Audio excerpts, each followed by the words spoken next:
Hey guys, मैं हूँ गौरव और चलिए इमेजिन करते हैं कि हमारे पास एक टाइम मशीन है जिससे हम अतीत यानी कि पास्ट में जा सकते हैं। अब जैसे ही हम कुछ बटन्स दबाते हैं, मशीन काम कर जाती है और हम अपने दादाओं के जमाने में पहुंच जाते हैं। अब अगर आप किसी तरह अपने दादाजी को अपनी दादी जी से मिलने से रोक सके तो क्या हो सकता है? तो फ्यूचर में आपका होना इम्पॉसिबल हो जाएगा। पर रुकिए, अगर आपका फ्यूचर में होना इम्पॉसिबल है तो आप कैसे अपने अतीत में जाके अपने दादा और दादी को मिलने से रोक सकते थे? तो ये एक टाइप का एक पैराडॉक्सिकल साइकिल है जो ऐसे ही चलता रहेगा और इसे हम कहते हैं द ग्रैंडफादर पैराडॉक्स। तो इसमें क्या हमने सच में अतीत में जाके अपना भविष्य चेंज कर दिया था? क्या ऐसा किया जा सकता है? हमें इसका जवाब बहुत जल्द ही मिल जाएगा और ये एक बहुत ही इंपॉर्टेंट वजह भी है जो टाइम ट्रैवल को इतना इंटरेस्टिंग बनाती है। बट ये तो हम एक बहुत ही कॉम्प्लिकेटेड सिचुएशन की बात कर रहे हैं। आइए डिस्कस करते हैं एक लेस कॉम्प्लिकेटेड सिचुएशन के बारे में। तो सोचते हैं हमें इस बार अतीत में नहीं बल्कि भविष्य में ट्रैवल करना है और हमारे पास एक बहुत ही तेज सा स्पेसक्राफ्ट है। ये स्पेसक्राफ्ट 25,000 किलोमीटर प्रति घंटे की स्पीड में ट्रैवल करता है अर्थ के स्पीड के कंपैरिजन में। तो अगर हम यही स्पेसक्राफ्ट में पृथ्वी के कुछ चक्कर लगा के वापस उसी जगह पहुंचे तो हमारी घड़ी में टाइम जो नीचे धरती में घड़ी है उससे कुछ नैनो सेकेंड्स कम बीता होगा। इसे कहते हैं दी टाइम डायलेशन और ये आइंस्टाइन के स्पेशल रिलेटिविटी थियरी का एक बहुत ही इंपॉर्टेंट कॉन्सेप्ट है। ये बेसिकली ये बताता है कि कोई भी मूविंग ऑब्जेक्ट एक पैथ में एक्सेलरेट यानी गति से आगे बढ़ रहा होता है और उस पैथ को हम कहते हैं एक ट्रैजेक्टरी। अब यूनिवर्स में हर ऑब्जेक्ट के लिए एक यूनिक ट्रैजेक्टरी या कह सकते हैं उसके आगे बढ़ने का एक रास्ता होता है और अगर वो उस रास्ते पे तेजी से आगे बढ़ रहा है तो उस ऑब्जेक्ट के लिए समय स्लो हो जाएगा उसके कंपैरिजन में जो उतनी तेजी से आगे नहीं बढ़ रहा है।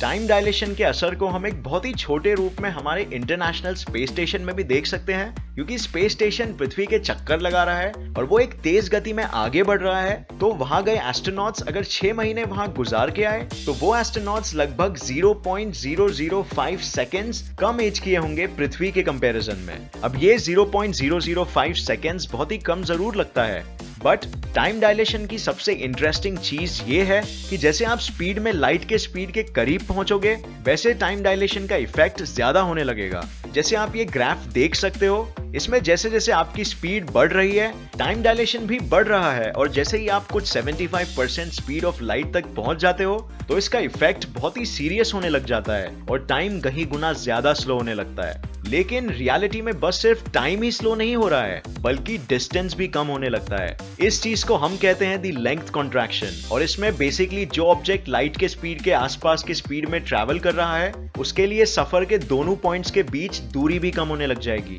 बट ये दूरी का सफर करने में जितना समय लग रहा है वो एक दूर से देखने वाले इंसान को बिल्कुल नॉर्मल ही लगेगा, बस सिर्फ उस रफ्तार में सफर करने वाले इंसान को कम लगेगा। तो ये सब चीजों का समय यात्रा से क्या लेना देना है?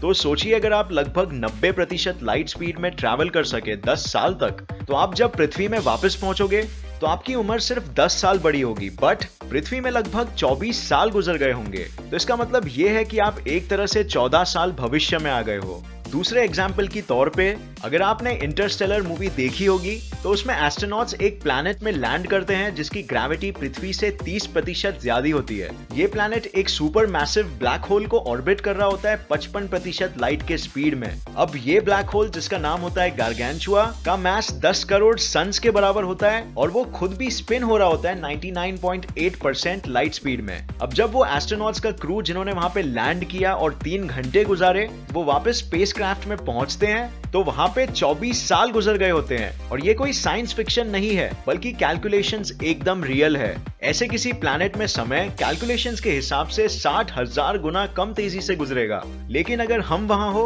तो हमें ये बिल्कुल भी महसूस नहीं होगा, हमें सब कुछ नॉर्मल ही लगेगा। सोचने में ही कितना वियर्ड लगता है, राइट? लेकिन ऐसा क्यों होता है? क्योंकि समय खुद स्लो हो जाता है अगर हम लाइट के स्पीड के आसपास की स्पीड में ट्रैवल कर सके तो ये जानने के लिए कि ये कैसे होता है एक बहुत ही बेसिक डायग्राम देखेंगे हम। तो टाइम क्या है? टाइम एक मेजरमेंट है जो बेसिकली किसी भी चीज के मोशन यानी रफ्तार में बदलाव को मेजर करता है। तो उस बदलाव की फ्रीक्वेंसी जितनी ज्यादा होगी उतना फास्ट टाइम गुजरेगा। बट अगर वही फ्रीक्वेंसी कम हो गई तो टाइम बिल्कुल ही स्लो हो जाएगा। तो जैसे आप इस इलस्ट्रेशन में देख सकते हैं कि जब दोनों क्लॉक्स एक स्टेबल पोजीशन में है तो दोनों लाइट के पार्टिकल्स यानी कि फोटॉन्स सेम फ्रीक्वेंसी रख रहे हैं। बट अगर हम एक क्लॉक को एक्सेलरेट कर दे एक बहुत ही तेज रफ्तार में तो आप देख सकते हो कि वही फोटॉन के पार्टिकल को एक लंबी और डायगोनल दूरी तय करनी पड़ रही है। और क्योंकि लाइट की स्पीड हमेशा कांस्टेंट यानी कि एक ही रहेगी हर सिचुएशन में, तो उतनी लंबी दूरी तय कर पाने के लिए टाइम को स्लो होना पड़ेगा। जैसे आप देख सकते हो यहाँ इस फोटॉन की फ्रीक्वेंसी कम हो गई है क्योंकि उसे वही रफ्तार में ज्यादा दूरी तय करनी पड़ रही है। इसी वजह से समय तेज रफ्तार के वजह से खुद धीमा गुजरने लग जाता है।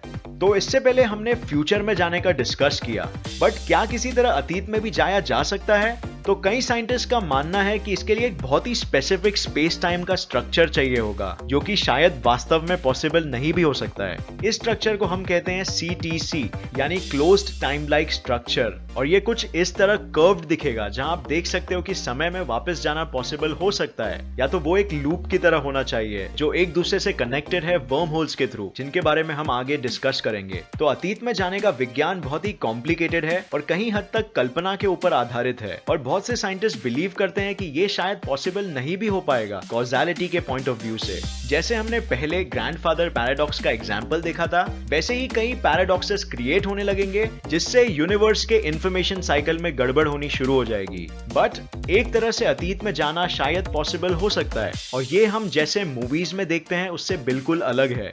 इसके लिए हमें कुछ स्पेशल टाइप के ट्रांसवर्सेबल वर्म होल्स चाहिए होंगे।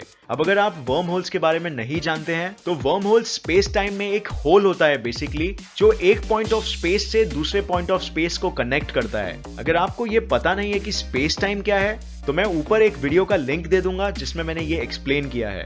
तो आइंस्टाइन की theory of relativity worm holes के स्ट्रक्चर को बिल्कुल अलाउ करती है, लेकिन आज तक हमने इन्हें वास्तव में कभी देखा नहीं है। तो थियरी के हिसाब से वर्म होल्स भी थोड़े डिफरेंट सिचुएशन में होने चाहिए। जैसे ये इलस्ट्रेशन में हम देख सकते हैं, यहाँ वर्म होल्स A और B एक दूसरे से कनेक्टेड है और दोनों में समय साल 2010 चल रहा है।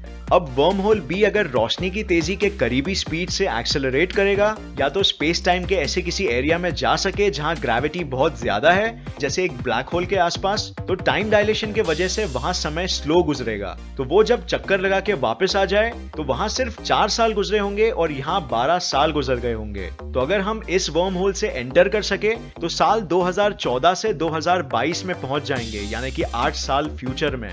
और अगर इसी तरह हम वर्म होल B से A में चले गए तो हम एक टाइम ट्रैवलर हो जाएंगे और अतीत में चले जाएंगे। बट ये जानना जरूरी है कि हम इस तरह जिस साल से हमने यात्रा शुरू की है उस साल से पीछे अतीत में कभी भी नहीं जा पाएंगे। तो इस तरह से समय यात्रा हो सकता है फिजिक्स के लॉज के हिसाब से। तो फ्रेंड्स, मैं जानता हूं कि ये जैसा टाइम ट्रैवल हम मूवीज में देखते हैं उससे बिल्कुल अलग है, क्योंकि ये विज्ञान और ब्रह्मांड के सिद्धांतों पे आधारित है और ना कि कल्पना पे। हम शायद हमारे अतीत में कभी नहीं जा पाए, पर हम भविष्य में जरूर जा सकते हैं, और ये चीज हमारे लिए आगे बहुत महत्वपूर्ण होगी। तो ये वीडियो देखने का बहुत शुक्रिया। उम्मीद है आपको ये वीडियो पसंद